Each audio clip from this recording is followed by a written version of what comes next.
Hello students, how are you?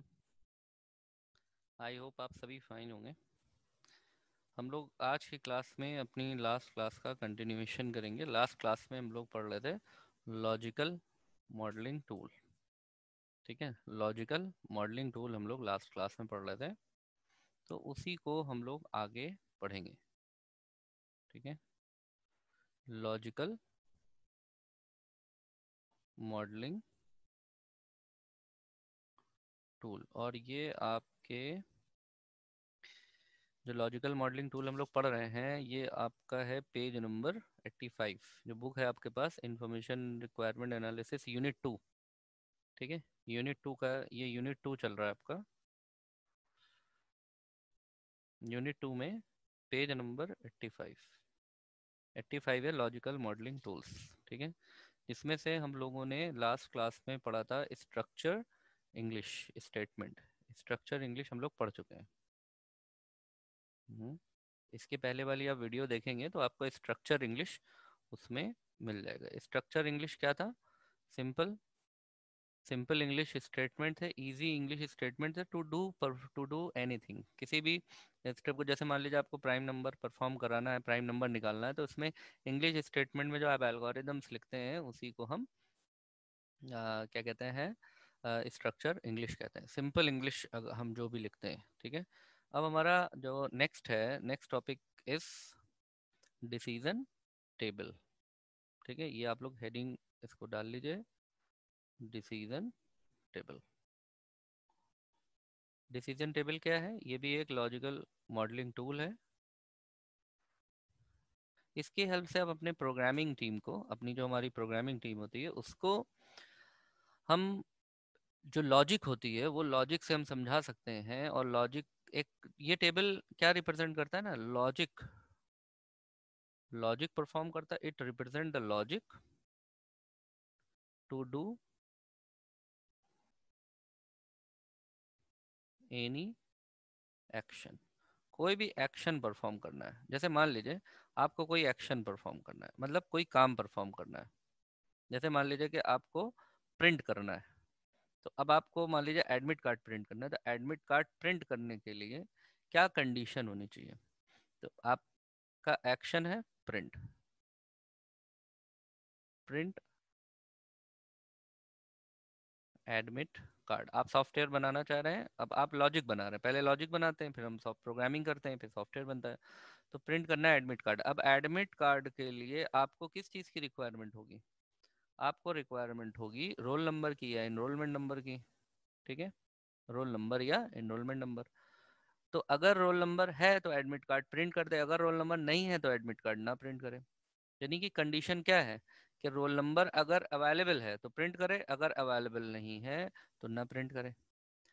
तो ये जो लॉजिक है कि क्या कंडीशंस हैं, उस पर क्या एक्शन परफॉर्म करना है, और कंडीशन में अगर रोल नंबर नहीं है, इनरोलमेंट नंबर है तो प्रिंट कर दे, या इनरोलमेंट नंबर रोल नंबर दोनों होना चाहिए, या इनरोलमेंट नंबर नेम होना चाहिए, डिपेंड करते हैं। यानी कि कई सारी कंडीशंस पर हम कोई भी एक्शन परफॉर्म कर सकते हैं। इसका मतलब ये है कि जैसे मान लीजिए कि हमारे पास है कंडीशन। कंडीशन को चेक करते हैं, किसी भी कंडीशन को, कोई भी वर्क के लिए कंडीशन चेक करते हैं, फिर क्या करते हैं? फिर हम वर्क करते हैं।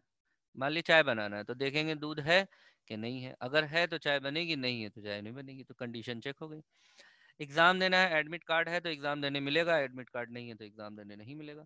तो हर वर्क में हम कंडीशन को चेक करते हैं। अच्छा, कंडीशन ऐसा भी हो सकता है कि कंडीशन कहीं पर एक कंडीशन हो सकती है, कहीं पे दो कंडीशन हो सकती है। मान लीजिए दूध नहीं है लेकिन पानी है, चाय पत्ती है, तब भी चाय बन जाएगी, ब्लैक टी बना देंगे।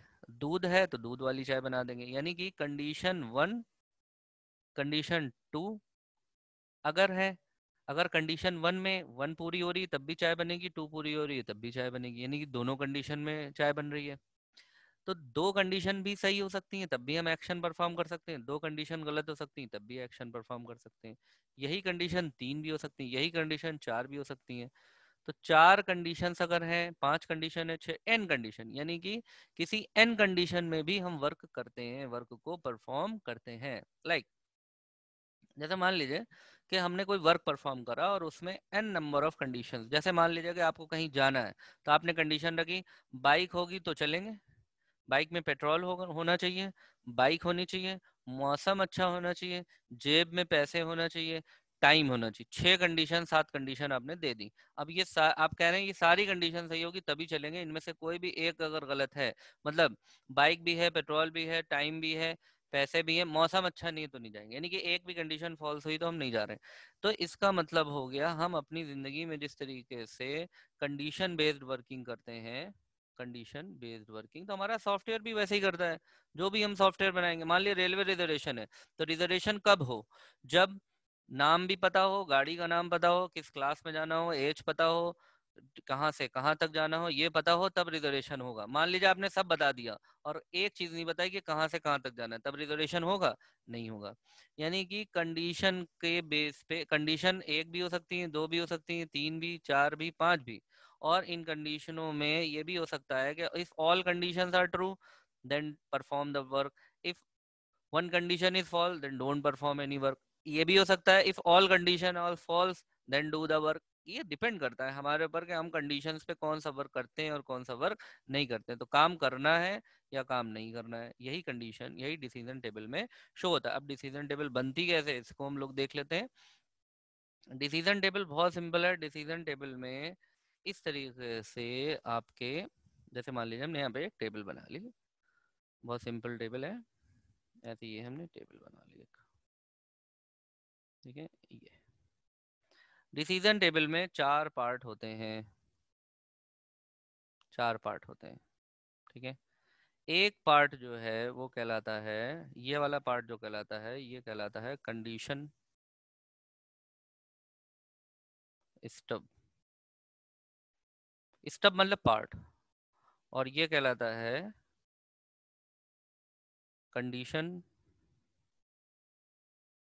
एंट्री। ये वाला पार्ट कहलाता है एक्शन स्टब, और ये वाला पार्ट कहलाता है action, this part is known as action entry, ठीक है। तो डिसीजन टेबल के चार पार्ट होते हैं।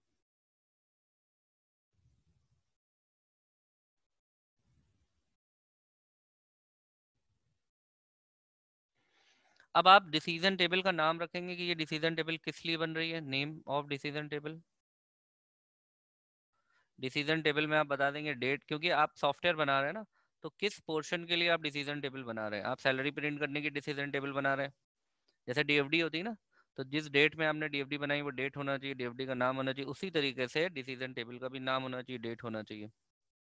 तो आपने नेम बता दिया, डेट बता दिया, ठीक है। और किसने बनाई है, बाई, यानी कि ऑथर, ऑथर ऑथर होता है ना राइटर, जिसने लिखा है, तो कौन ऑथर है डीएफडी का, किसने बनाया, ठीक है, क्या पर्पस है, ये हम बनाते हैं डिसीजन। अब डिसीजन टेबल बना करके देख लेते हैं एक, कि कैसे बनेगी ये।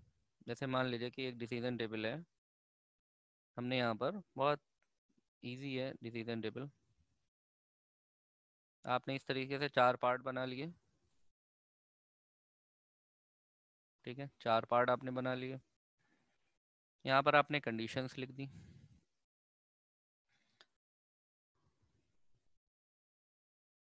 कोई भी, जैसे मान लीजिए कि हमने कहा कि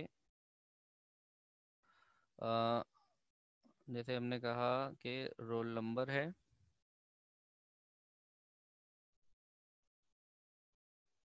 यहाँ पर हमने लिखा रोल नंबर और यहाँ पे लिखा नेम, ठीक है। तो हमारी यहाँ पर ये कंडीशन स्टेप है हमारा, दो कंडीशंस हो गई, ठीक है, कंडीशन वन, कंडीशन टू, ठीक है। अब ये दोनों कंडीशन यहाँ पर क्या है, ये कंडीशन एंट्री है, दोनों कंडीशन या तो ट्रू होंगी,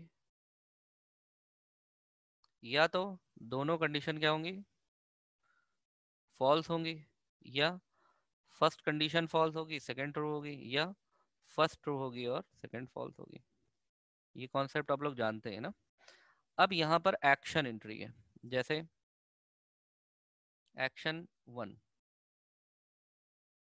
हमने कहा प्रिंट, एक्शन 2 हमने कहा रिजेक्ट, एक्शन 3 हमने कहा इनवैलिड। या आप अपने हिसाब से भी बना सकते हैं। अब यहाँ पर होगा एक्शन एंट्री, जैसे मान लीजिए हमने यहाँ पे प्रिंट है और यहाँ पे हमने टिक कर दिया, सपोज ये हमने यहाँ पर हमने टिक कर दिया, मतलब कि रोल नंबर, अब यहाँ पे कहीं कहीं हम लोग कर लेते हैं, टिक कर लेते हैं, ठीक है।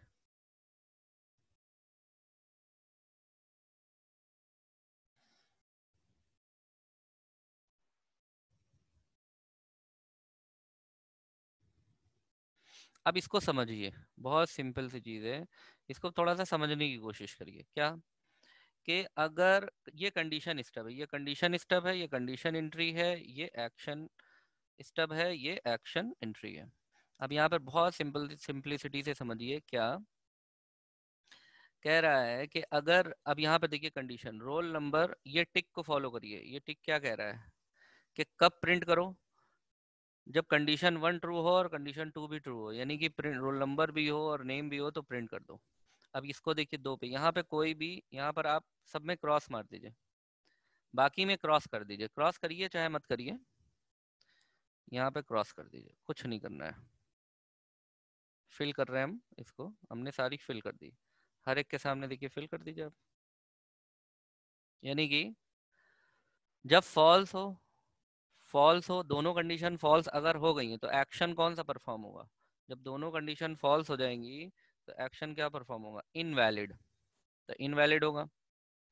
अगर पहली फॉल्स है दूसरी ट्रू है तो कौन सा एक्शन परफॉर्म होगा, रिजेक्ट कर देंगे।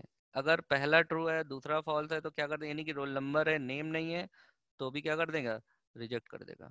अब ये जो है इससे लॉजिक निकाली जाएगी और ये किसको दे दी जाएगी, ये पूरी डिसीजन टेबल प्रोग्रामिंग टीम को दे दी जाएगी। अब प्रोग्रामिंग टीम इसी डिसीजन टेबल को देख करके अपनी लॉजिक बनाएगा और कोडिंग लिखेगा, अब वो जिसमें भी कोड कर रहा हो, ठीक है। तो इस तरीके से हम डिसीजन टेबल को ड्रॉ करते हैं।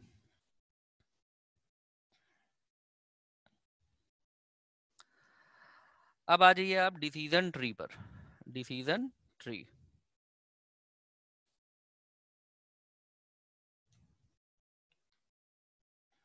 डिसीजन ट्री, ये क्या होता है डिसीजन ट्री,